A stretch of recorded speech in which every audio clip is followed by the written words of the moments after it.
মুসলিম ছেলেরা যখন জানতে পারে সেই ছোটবেলা যাদের শরীরের একটি বিশেষ অঙ্গে 10% কেটে নেওয়া হয়েছে, কি করবে যে 10% দিয়া? আরে পুরা বাংলাদেশের মুসলিম সমাজের 10% যদি নেয়, ওগুলো দিয়ে কি করছে? খাম্বা বানাইছে। আমাদের খাম্বার জিনিস নিয়ে তাদের খাম্বা বানাইছে। আমি এই দেশের এই ছেলেমেয়েরা যারা নতুন ভোটার হয়েছে এবং জনগণ যারা ভোট দিতে পারে না, আগামী ভোট দিয়ে এই এই যে ভোটবিহীন সরকার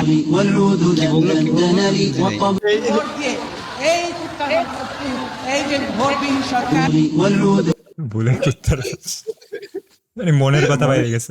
মনের কথা বাড়িছে, কিছু বলার নেই এখানে। সবকিছু ধামাচাপা দেওয়া যায় না। I played Bangabandhu, I played Tarek জি আর কি, জারেক উল্টো করে দিছে। জারেকটি সম্রাট, ওইটা আমার ভুল। আমার নাম 10% সম্রাট। এই শহরের সব ব্যবসা 10% আমার। বাংলাদেশি সিমসন। বেস্ট মাছের কাটার সমস্যা সমাধানের রেসিপি। আপনারা যদি প্রেসার কুকারে মাছ 1 ঘন্টা 10 মিনিট সিদ্ধ করেন, মাছের কিন্তু কাটা নরম হয়ে যায়। মাছ মাছের মতনই থাকবে, কিন্তু কাটা নরম হয়ে যাবে, এবং আপনারা সেটা বাচ্চাদেরও খাওয়াতে পারবেন, এতে কোনো অসুবিধা হয় না। কাজে আমরা কিন্তু এটা করি, একটু রেসিপিও দিয়ে দিলাম সাথে, যাতে আপনাদের ঘরে কাটার সমস্যাটা না থাকে। একজন আছে না, কি জানি ওনার, যে নুডলস কেকা ফারদৌসি, আমি ওই যে একজন আছে না বলছে, ওই বুঝে গেছি রেসিপির কথা। বাংলাদেশে জাস্ট গলায় কাটা আটকে কত লাখ লাখ মানুষ মারা যায়, ওইটার থেকে আপা সুন্দর সমাধান দিছে। এমন সমাধান এমন কেউ দিবে না ভাই? পুরো একটা গণতান্ত্রিক প্রধানমন্ত্রী মানে ছিল। উনি কোনো ইউটিউব চ্যানেলও খুলে নাই, চাইলে কিন্তু খুলতে পারতো। হ্যাঁ, ক্রিস্টিয়ানো রোনালদো পর্যন্ত খুলে বলেছে, আসিফ মাহমুদ পর্যন্ত খুলছে। এত সুন্দর উপদেশ গুলা কিন্তু ইউটিউব চ্যানেলে দিতে পারতো চাইলে। কিন্তু ওনার কথা হয়েছে যে আমি জনগণের সামনে যে নিজে বলবো, কেন আমি ক্যামেরার সামনে বইলা তারপর সবাইকে দিবে। এইভাবে মানে প্রেস কনফারেন্সে এটা কোথায় চলতেছে দেখো, যমুনা টিভিতে। এটা মনে হয় কোনো দেশের বড় প্রজেক্ট যখন রিলিজ করে তখন দেয় 2-3টা রেসিপি মানুষের উদ্দেশ্যে, জনগণের উদ্দেশ্যে।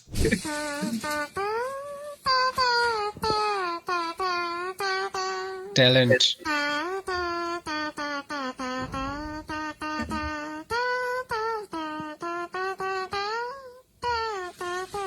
দেশপ্রেমের একটা ভাব চলে আসবে।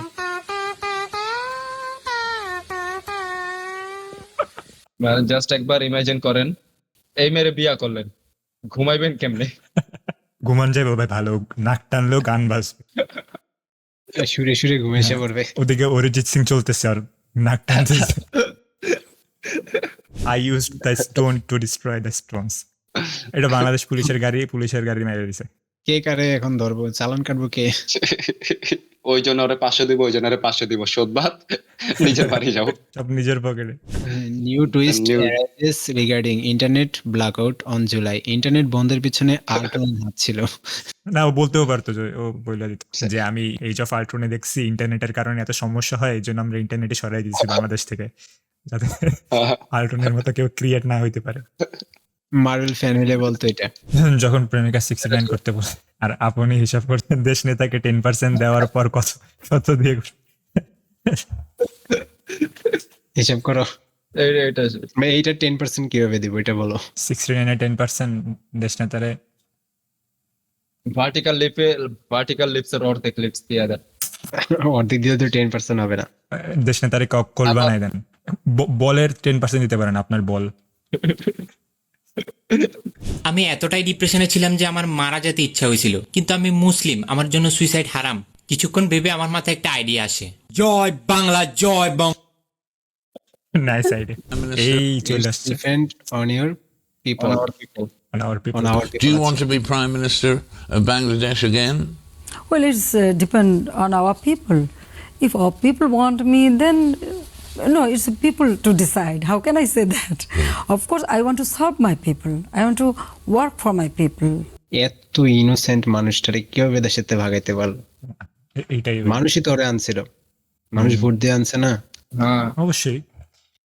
মানে একটা গণতান্ত্রিক দেশে ভোট দিয়ে নির্বাচন হওয়ার পরে কিভাবে পারলো? রাত্র জায়গায় একটা মানুষ কেমনে 10-12টা ভোট দিয়া ওনারে আনছে, শুধুমাত্র ওনারে আনছে। হ্যাঁ। এত ডেডিকেশন, তারপরেও কিভাবে পারলো?